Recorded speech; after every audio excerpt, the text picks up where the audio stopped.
Boa tarde a todos. Sejam todos bem-vindos a mais uma tarde gostosa aqui na nossa Escola de Paz Eurípides Barçanufo. Alguém pela primeira vez? Chegando? Todo mundo já é. Senhores aí no fundo, sejam muito bem-vindos, sintam-se acolhidos pelos espíritos amigos, por Jesus. E sabendo que a gente tem a palestra aqui no início, aí ao lado tem o atendimento do DEPOI para poder fazer entrevista. Acredito que já tenham recebido orientação. Caso não, fale com alguns dos atendentes aí na frente, tá bem? Depois da palestra, teremos a terapia do passe. Então aguardem nos lugares ao final da palestra que serão encaminhados para o passe, tá bem? Então seja muito bem-vindo.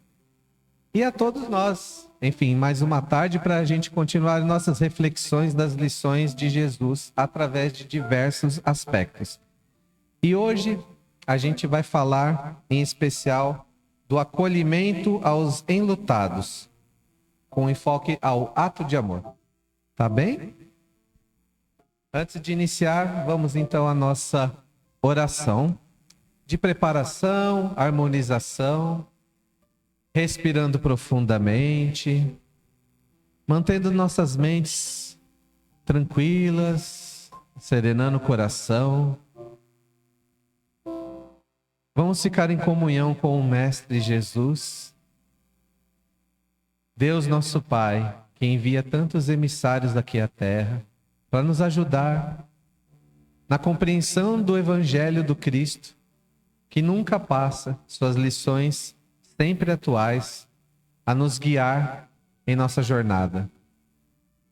Que tenhamos uma tarde gostosa de aprendizado e que a gente possa realmente colocar isso na prática do dia a dia, meus irmãos, que é o que mais importa.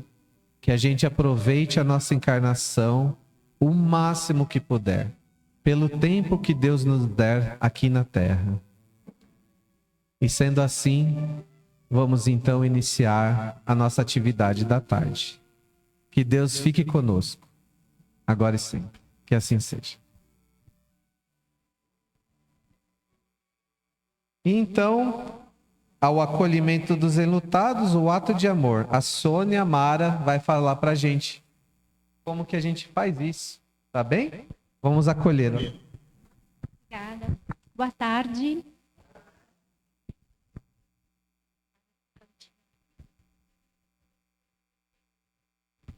Eu sou voluntária na atividade aqui dos céus, que é o diálogo fraterno na parte da manhã. Nós temos essa atividade há 22 anos, né? E ela acontece às 9 horas da manhã e às 19h30 da noite. Acolhimento fraterno, aquelas pessoas que fizeram entregas dos seus entes queridos. Mas a gente achou interessante não só falar da atividade que a gente vai discorrer mais para frente, como que é a dinâmica dela, mas falar um pouquinho do que é o luto, né? Do que é esse sofrimento que a maioria de nós já passou ou passará, né? Por favor, pode pôr o primeiro slide? Então, diante da morte do corpo físico, porque nós estamos numa casa espírita e não é possível dizer que a vida, não há vida além da vida, né? Então, é a morte do corpo físico, não é? Por ter em si tanta dor, angústia e ansiedade, ela é temida e negada. Nós não falamos sobre a morte, meus amigos. Falamos? Nós fugimos dela. Não é um assunto que nos agrada, né? Então, a gente, por não falar nela, ela fica tão distanciada da gente que quando ela acontece, a gente leva um choque. Como se nunca fosse ou pudesse acontecer dentro dos nossos lares. Né? Com os nossos familiares e até conosco mesmo, né? Então, esse distanciamento e numa sociedade que prima hoje pela beleza, pelo corpo sarado, pela não finitude, ninguém pensa na finitude. É o hoje, é curtir o agora, né? Ninguém pensa que vai desencarnar. Pensa? Alguém está pensando aqui que talvez amanhã possa desencarnar? Claro, né? Não. Então, claro, vamos pensar todo momento que a gente vai desencarnar, mas essa transcendência e essa espiritualidade e essa consciência que nós estamos aqui de passagem, ela deve ser a tônica da nossa vida, porque senão a gente vai assustar mesmo quando ela chegar perto, né? E também, como é uma realidade, nós precisamos falar sobre ela, cuidar dela, né? Às vezes não somos nós que estamos passando por essa entrega, mas nós temos amigos, familiares. Então, prestar esse socorro, prestar essa escuta, porque o que mais o enlutado precisa é desabafar, falar sobre a sua entrega. Precisa esgotar isso. Esse é um processo não de cura, porque o luto não tem cura, mas de um apaziguamento desse coração e de uma acomodação dessa dor. Mas como a gente vai lidar com o luto se a gente nega a morte e se nega a finitude? E como falar para as crianças sobre a morte? Aí a gente vai pincelar um pouquinho no final, tá bom? Pode mandar, por favor. Então, o que é o luto? O luto, ele é um processo e ele não culmina com uma resolução. Às vezes a gente fala assim, puxa vida, mas já passaram-se meses, né? E você ainda está chorando pelos cantos? A gente critica a pessoa, como se ela não estivesse reagindo a esse processo do luto. Acontece que o luto, ele vai ser sempre um luto, né? Vão passar anos, vão passar meses. Lógico, você não vai estar naquele estágio do choque, da raiva, de não acreditar que aconteceu. Não, você vai passar por todas essas fases, não lineares exatamente, necessariamente, mas quando vem uma data do aniversário, a data do acontecido, do falecimento, né? Uma viagem, as memórias, a gente não vai lembrar e de repente se emocionar? Se a gente tem gratidão e tem amor, o amor não morre, essa pessoa ela existe ainda, né? e vai certamente receber nossos pensamentos, a nossa gratidão, né? Então a gente fala, não há uma resolução, não há uma finalização, mas há uma acomodação. É um fenômeno individual e coletivo. Por que a gente fala coletivo? Por exemplo, na pandemia foi um fenômeno coletivo, né?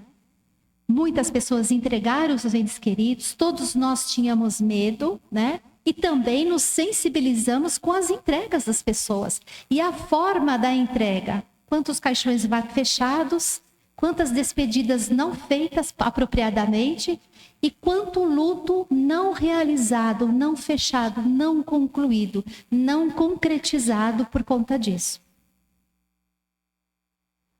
É uma experiência social, porque ela impacta fisicamente, psicossocialmente, a nossa cognição e memória ficam afetados, nós ficamos com períodos de esquecimento, de falta de foco, né? Perturbada por conta desse estresse que o luto nos causa. Porque no primeiro momento é um choque muito grande, a não ser que a pessoa estivesse já num processo de adoecimento do corpo físico, enfim, um desgaste aí, que a gente fala que tem até um luto antecipado, que você já está prevendo esse desenlace. Emocionalmente e espiritualmente. Inclusive, nós orientamos, quando as pessoas chegam no diálogo fraterno, que façam um tratamento espiritual para organizar essa emoção, para organizar espiritualmente, porque ficamos realmente muito perturbados. E sozinhos não damos conta dessa dor, dessa desorganização. Então, o tratamento espiritual, ele nos ajuda muito. E numa sociedade que não tem lugar para a tristeza, é muitas vezes confundida com a depressão. É claro, a depender do luto, a depender do vínculo que essa pessoa tinha com esse ente querido, nós demoramos mais para fazer essa aceitação e essa acomodação, esse apaziguamento do nosso coração. E o que acontece? Nós procuramos ficar mais restritos, ficar mais circunspectos, ficar mais fechado, né? Tristes. E por que não ficar triste? Mas as pessoas se incomodam que você está triste. Sai daí, vamos ver um filme, vamos fazer alguma outra coisa. Acontece que é de suma importância nós vivenciarmos a dor do luto. É um processo. Se a gente não vivenciar, a gente não passa por ele e não passa para as outras fases, né? Precisamos vivenciar. Ter tristeza é ruim? Não é. Não é. E às vezes a pessoa, mas ela está depressiva, acho melhor começar a tomar um remedinho. Não, né? Tem que vivenciar, faz parte do processo. Claro que tem que ser observado. Tem que ser observado, né? Por favor. E o que é o luto? Por que nós sofremos tanto quando esses vínculos eles são rompidos? Luto é quando perdemos um vínculo que nos é estruturante em várias dimensões. É preciso saber qual o papel desse vínculo, desta pessoa ou de algo em nossa vida. Por que a gente fala de algo também? Uma pessoa que recebe aposentadoria, por exemplo, os homens principalmente, eles são impactados, né? Viveram a vida toda naquela empresa, trabalhando, sustentando a família e de repente o senhor tem que se aposentar. Só que a gente não se prepara para se aposentar, não se prepara para não fazer nada. E muitas pessoas entram em depressão, aí é em depressão mesmo, por conta dessa quebra desse vínculo.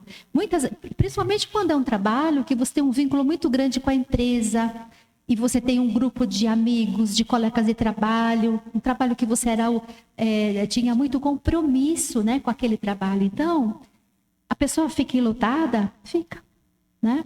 A pessoa perde um trabalho, ela fica enlutada? Fica. Era um vínculo estruturante da família dela e dela, porque trabalhar nos dá prazer, né? E nós nos vinculamos ao trabalho e à pessoa, as pessoas. Nós entregamos nossos cachorrinhos, os nossos pequenininhos. Nós entramos em luto? Alguém acha que não? Entramos.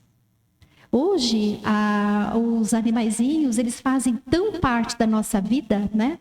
Dentro dos nossos lares, dormindo na nossa cama, na cama dos filhos. E eles são filhos, a gente cuida como filhos. E quando esses pequenos vão embora, a gente se luta. Nós recebemos uma senhora que ela veio falar da irmã, mas de repente veio um acesso de choro tão grande porque ela precisou sacrificar o animal que tinha uma doença que não tinha jeito e ela se sentia culpada. Imagine, era uma dupla dor, a dor da culpa, porque precisou fazer isso, né? E ela diz que via assim os olhos do animal olhando para ela como se me salva, né? Você não vai me cuidar de mim agora? Então, ela vinha numa dor muito grande, maior do que a entrega da irmã. Veja vocês. Em luta sim. E onde há uma ruptura de vínculo, há o luto e vai haver a necessidade de ajustamento e de acomodação.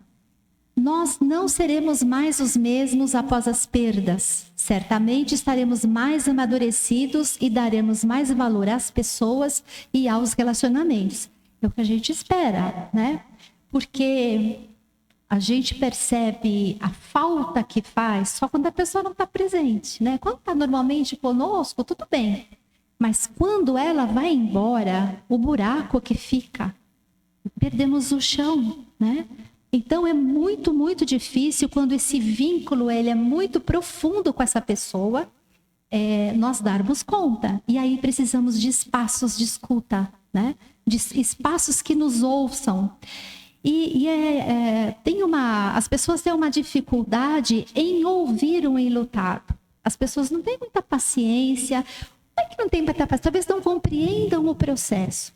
Puxa, você ainda está chorando, né? Então, cobra da pessoa que depois de um ano, por exemplo, tá bom, né? Um ano, você não precisa mais chorar, não precisa mais se lamentar, não precisa mais ficar nessa tristeza, né? Só que para cada um é diferente esse tempo. E nós temos que respeitar, né? E nós seremos pessoas diferentes depois das entregas? Nós amadurecemos? Amadurecemos, né? A dor nos amadurece, a dor nos ensina. E nós vamos ter outras entregas e quiçá a gente tenha mais resiliência para lidar com essa despedida temporária, não é? Porque a gente ainda vai se encontrar, né, na espiritualidade. E qual é a importância da espiritualidade?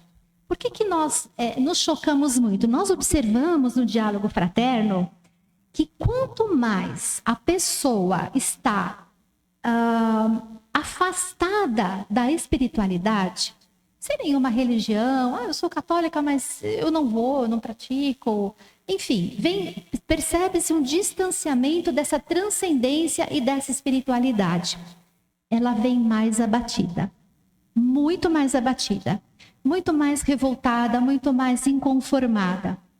Quando a pessoa vem com uma espiritualidade, uma pessoa que faz essa transcendência, faz as suas preces, tem uma religião, uma religiosidade, enfim, ela vem triste, precisa falar, precisa desabafar, mas ela segue mais rápido, eu não sei, mas percebe-se uma acomodação melhor dessa dor num menor tempo.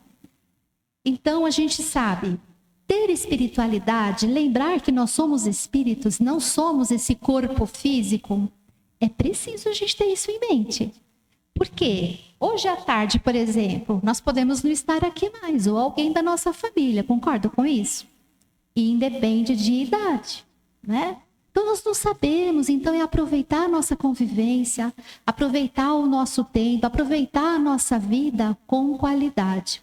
Aliás, essa é a maior gratidão que a gente pode dar aos nossos queridos. Viver bem, viver com qualidade, né? Aproveitando realmente a nossa encarnação.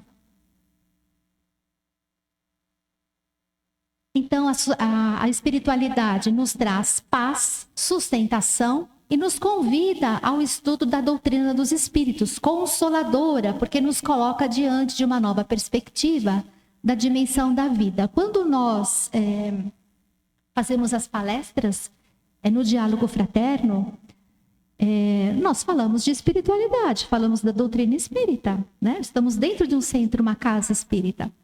E as pessoas ficam ávidas por saber mais. Como é que é essa espiritualidade? Como é que é do outro lado? Porque a gente tem assim, qual é a maior dor do luto? Como é que está o meu querido agora? Aonde ele está? Quem está cuidando dele? Especialmente quando são filhos, né? Quem está cuidando dele? Né? Então, a gente tem essa necessidade de concretizar essa crença, essa fé de que na vida além da vida, as cidades, as colônias acolhedoras que nos acolhem, que é o lugar de onde a gente veio. Aqui nós estamos de passagem, mas é para lá que todos voltaremos, né? Então, quando a doutrina nos esclarece e quando a gente faz as leituras, né? Ninguém convida para você ser espírita aqui, né? A gente não faz proselitismo aqui. Mas é importante, quem tem essa curiosidade e quer aprender mais, quer saber mais, fazer os cursos da doutrina aqui na casa. É presencial ou online. Nossa, ele mostra uma vida além da vida muito concreta, né? Muito linda, muito acolhedora, educadora, né? E que nos consola, né? Então, saber que eles estão bem é o nosso maior presente. E a Gabriela Caselato, ela tem uma frase: precisamos ganhar musculatura emocional. E a gente só ganha essa musculatura emocional. E também nós falamos a musculatura espiritual, essa resiliência espiritual, quando nós nos apropriamos do conhecimento. Nós tememos aquilo que a gente desconhece.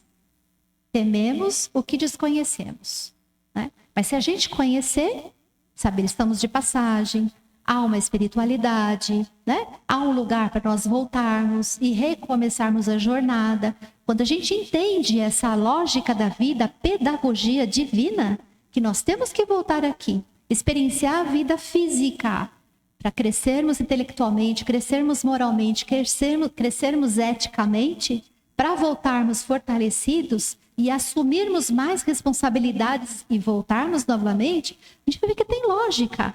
E a gente vai ver com um pouco mais de naturalidade as partidas, a gente fala antecipadas, mas não tem nada antecipado, porque existe um projeto de vida. Quando nós saímos de lá, a gente vem com um contratinho embaixo do braço. Você terá tanto tempo, virá em tal família, terá tal responsabilidade. A gente vem com tudo isso. Não temos consciente, mas temos o subconsciente aqui, né? Então, a morte passa a ser uma coisa menos intranquila, vamos dizer, não vou falar mais tranquila, mas menos avassaladora, como é hoje, né? Como tem sido. Antigamente, vocês sabem, talvez isso não seja da minha época, mas a gente velava os nossos queridos na sala. E eu lembro que eu era criança, e você sabe que essa proximidade dessa coisa tão natural, eu nunca tive medo de morte. Eu acho que isso foi um aprendizado, né? Mas depois nós fomos nos distanciando. Então, é lá no hospital, é lá no ML, é lá, né? Lá. E a gente apenas faz o último ritual e já não vê mais. Então, a gente não tem esse contato com a pessoa, com essa despedida, com esse desenlace, e todo esse ritual que vai concretizando essa partida. Por favor. Aí a gente achou interessante também, além de nos cuidarmos, a gente cuidar do outro. Então, o que não dizer ao enlutado? O que a gente não gosta de ouvir, não precisa ouvir, né? Então, ouvir o sofrimento humano não é fácil. Porém, ouvir é melhor que dizer alguma coisa. Às vezes a gente fala assim, meu Deus, o que eu vou falar para aquela pessoa que entregou o ente querido? O que eu vou falar para ele? Não fale nada. Não fale nada. Tudo que a gente disser naquele momento não vai servir para nada. Não fale nada, apenas abrace. Abrace, ternamente. O que a gente pode falar? Uma única coisa. Eu estou aqui. Se você precisar, me chamem. Só. Nada. Olha, vai passar. Você vai passar. Tudo isso vai passar. Não, não fale nada, né? Piorou ainda quando você fala assim, menina, mas estava sofrendo tanto. A pessoa não quer saber disso. Lógico que estava sofrendo. Para ele foi bom, precisou, né, passar por aquilo. Mas para a pessoa que está entregando naquele momento, ela quer o ente querido, né, do jeito que for. É o momento egoísta do luto. Ok, isso vai passar também, a gente vai compreender. Então não é para falar isso, né? Ou, não, mas você é muito jovem, você vai ter outros filhos. É aquele filho que eu quero, é aquele que está doendo aqui, né? Então isso não consola, isso deixa a pessoa irritada e ofende, inclusive, né? Nada de distrair a dor, você tem que viajar. Vai viajar, vai ver um filme, né? Como a gente já falou no começo, vivenciar a dor é importante. Olhar para a dor, ela é pedagógica, né? Esse olhar. A pior dor possível de ser enfrentada quando olhamos para ela, principalmente quando não se está sozinho. Então, uma ajuda social. Se eu não tenho ninguém que me ouça, que as pessoas às vezes não têm tempo, não sabem ouvir ou não querem ouvir, porque também está machucado, né? E não aguenta ver o outro sofrer, então a gente tem que procurar espaços que vão nos ouvir, que tem escuta ativa, né? Uma oficina, e o diálogo fraterno é esse espaço, né? Há 22 anos. Por favor. Então, o diálogo fraterno, ele foi fundado há 22 anos, tem o propósito de acolher, escutar e validar a dor do luto através da escuta ativa. Então, quando a pessoa chega, nós temos um acolhimento individual, depois fazemos uma fichinha para a harmonização dessa pessoa, da família, pegamos o nome da pessoa que desencarnou. Então, todos eles, a espiritualidade assiste, né? Dando um tratamento, tanto para o desencarnado como para aquela família envolvida, né? Depois disso, nós fazemos uma harmonização do ambiente, temos uma palestra evangélica de 30 minutos, onde a gente fala da doutrina espírita, mas falamos também da vida, do propósito. Existe uma coisa muito importante que lógico, a gente tem vínculo com as pessoas, mas esse vínculo tem que ser cuidado. Então, por exemplo, uma pessoa que investe todo o seu amor, toda a sua força, toda a sua energia, toda a sua psique num relacionamento e não faz mais nada, né? Quer dizer, aquela pessoa é a referência máxima dela. E ela não tem outra atividade, ela vive para aquela pessoa. O que acontece com essa pessoa quando esse familiar vai embora? Ela desmonta, né? Ela desmonta, não tem onde se segurar. Não tem onde se segurar. Ao passo que se você tem uma atividade, você tem um trabalho, você tem alguma coisa que você gosta de fazer, um trabalho voluntário, enfim. Temos que ter a nossa atenção também para outras coisas. Nós não nascemos grudadinhos, a gente veio sozinho e vai voltar sozinho, né? E nunca vamos voltar juntos, a não ser que seja uma fatalidade, né? E depois disso, depois da palestra, nós nos dividimos em grupos pequenos para fazer o desabafo, priorizando a pessoa que chegou pela primeira vez.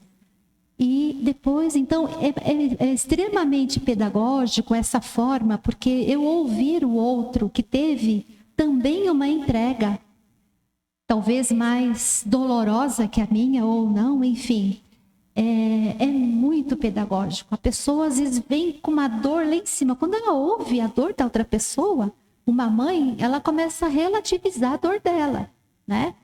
Então, um vai consolando o outro. É muito lindo de ver e como as pessoas saem diferentes da reunião, né? Mais consoladas realmente.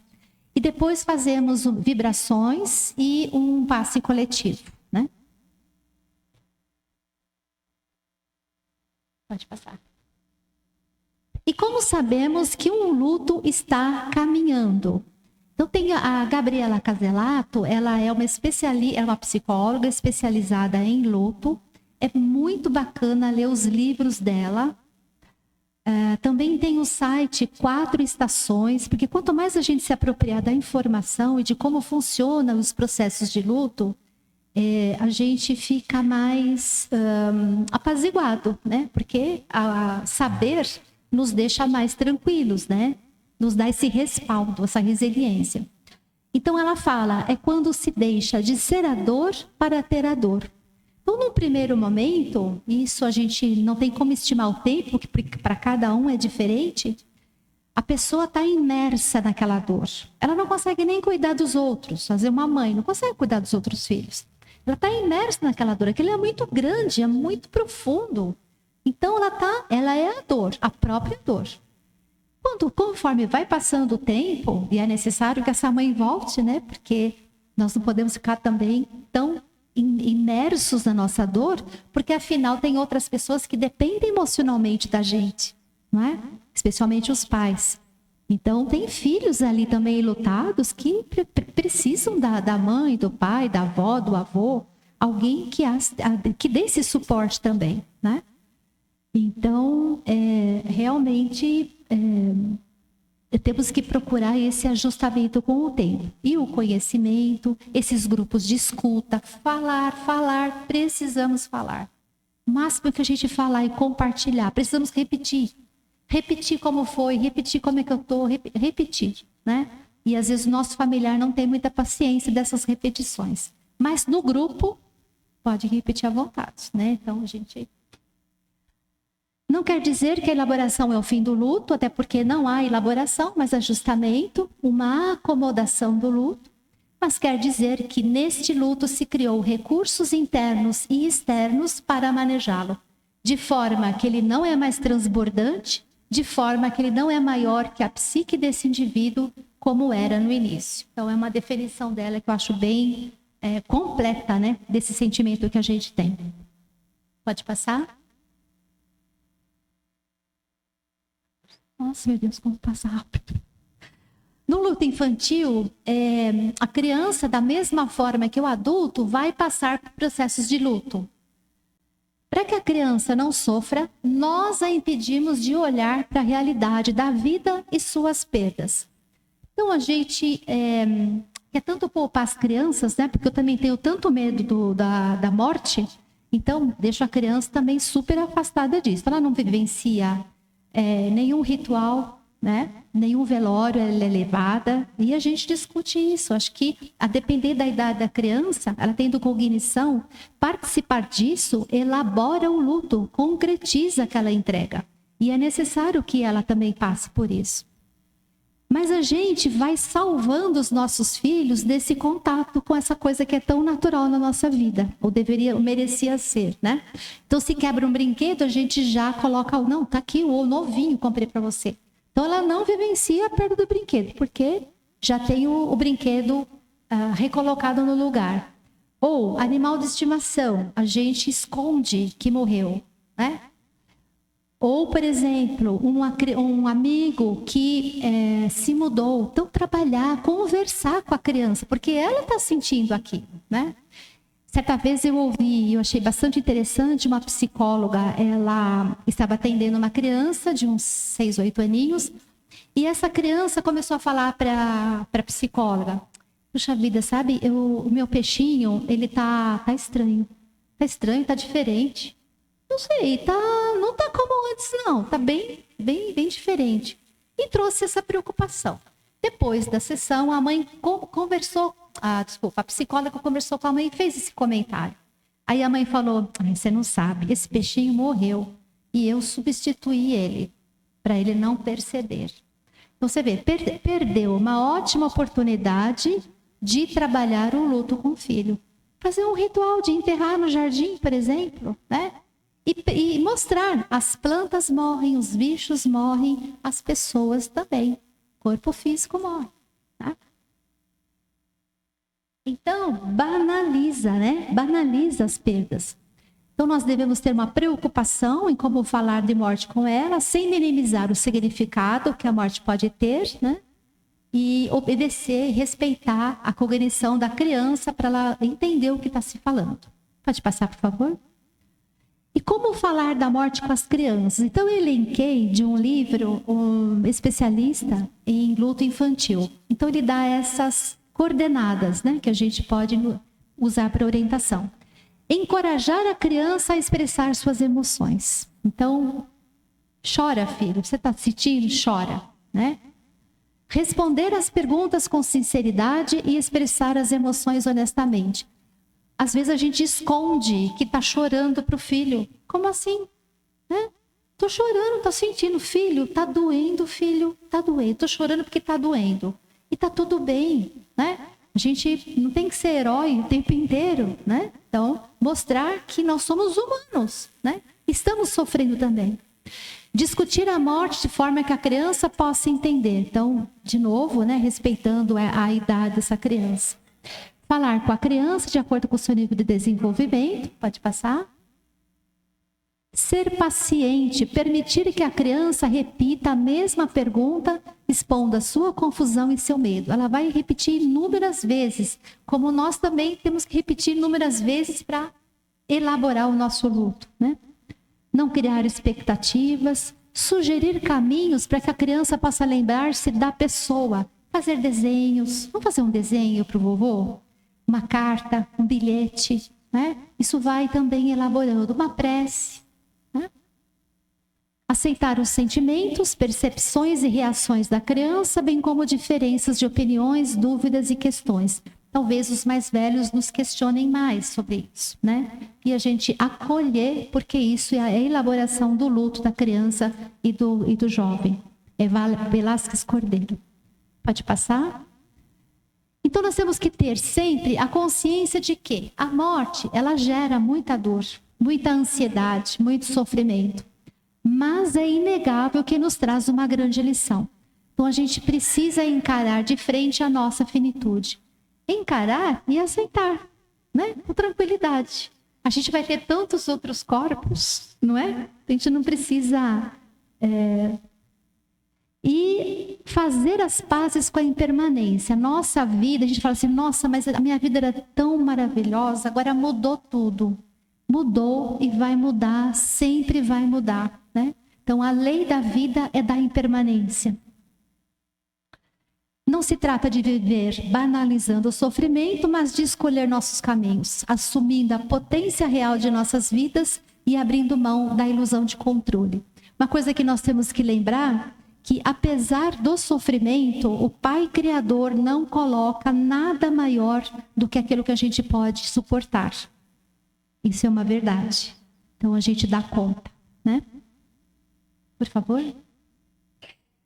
E o que deveria nos assustar não é a morte em si, mas a possibilidade de chegarmos ao fim da vida sem aproveitá-la, né?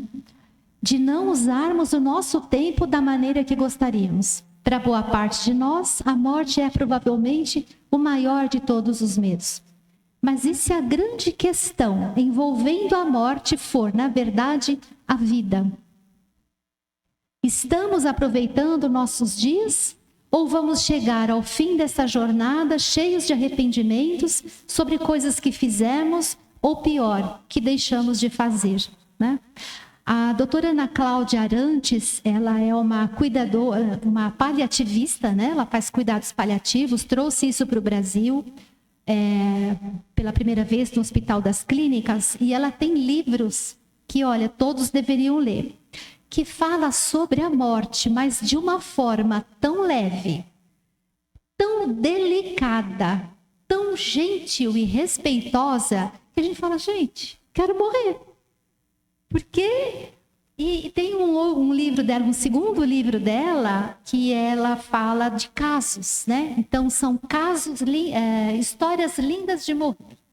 Então, são pessoas que chegaram à sua terminalidade e ela cuidou dessas pessoas. E ela mostra a beleza desta vivência, dessa finalização da vida dessa pessoa. Quão grandiosa é. né? Quão maravilhosa é. Despedir-se dos familiares, por exemplo, essa oportunidade de despedir, né? De pedir perdão, né? De falar aquilo que nunca falou.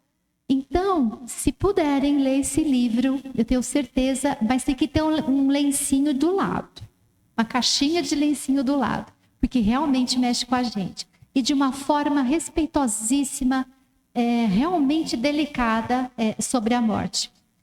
Tá bom, meus amigos, essa era a mensagem. Agradeço demais a atenção de vocês. Boa tarde.